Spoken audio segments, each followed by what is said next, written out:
In this example, we are going to be talking about continuity of endpoints. So just a quick introduction to this. We have a visual for it, and then we're going to have one problem associated with it.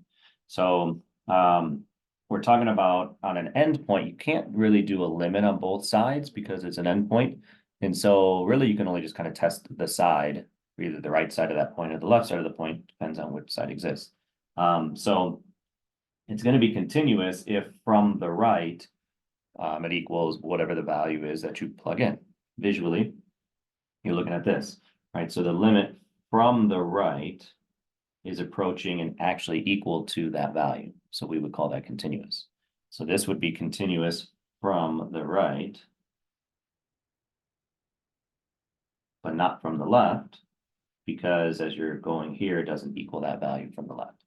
So over here, that's what it would need to look like when you're from the left. So it's continuous from the left. Right? Not continuous from the right. Okay, so we're going to do one example related to that. All right, and that example is going to be a piecewise function. All right, so a piecewise function has that potential for a break to happen. And that break, I mean, you have a quadratic everywhere except when it cuts off here and it shifts to a linear. So at 0 is where this potential break is. Right? We don't know. Right? I don't have a visual for it, so we got to do a little bit of math to figure this out.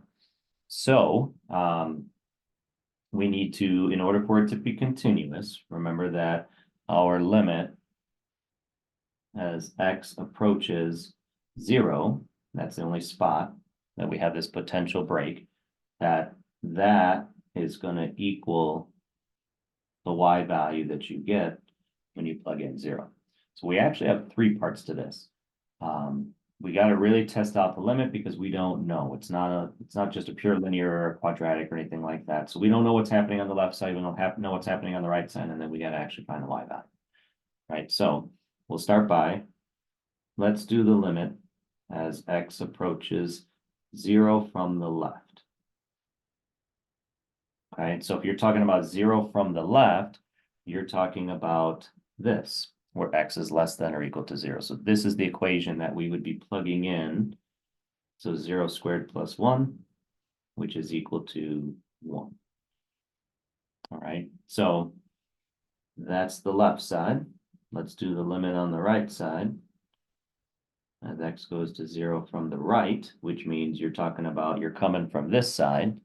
And so we would have of f of x means we're doing 3 times 0 plus 5. So that value is going to add up to 5. They don't line up. So our limit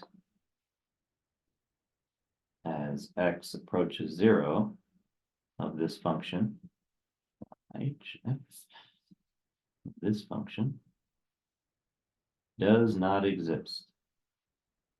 And that's because our limit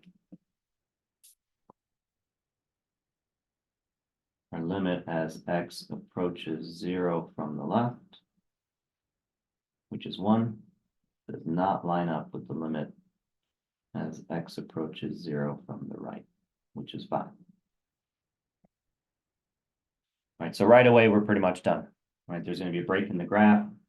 Visually, you'd be focused on 0, and the left side would be approaching 1.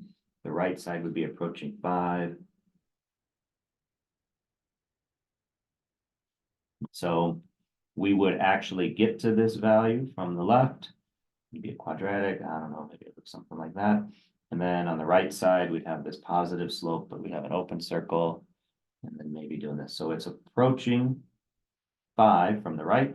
It's approaching 1 from the left. Not that we're asked to do this anymore, because once you have that the limit doesn't exist, then we know there's going to be a break in the graph. So I know continuity is not going to happen. But if these did happen to line up, the last part of this would be us actually plugging in.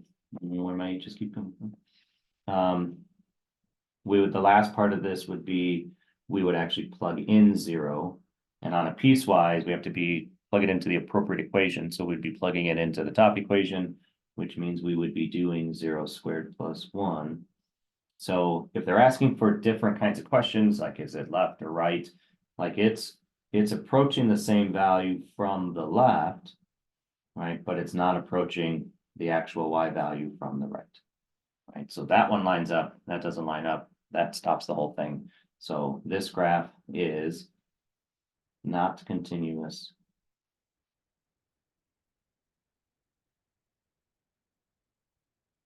at x equals 0. And this is our justification for it, because a limit does not exist. All right, everywhere else we're okay, except at that 0 spot. All right, and then next video we'll start talking about things when we have radicals, right? Square roots, cube roots, 2/3 roots, those types of things.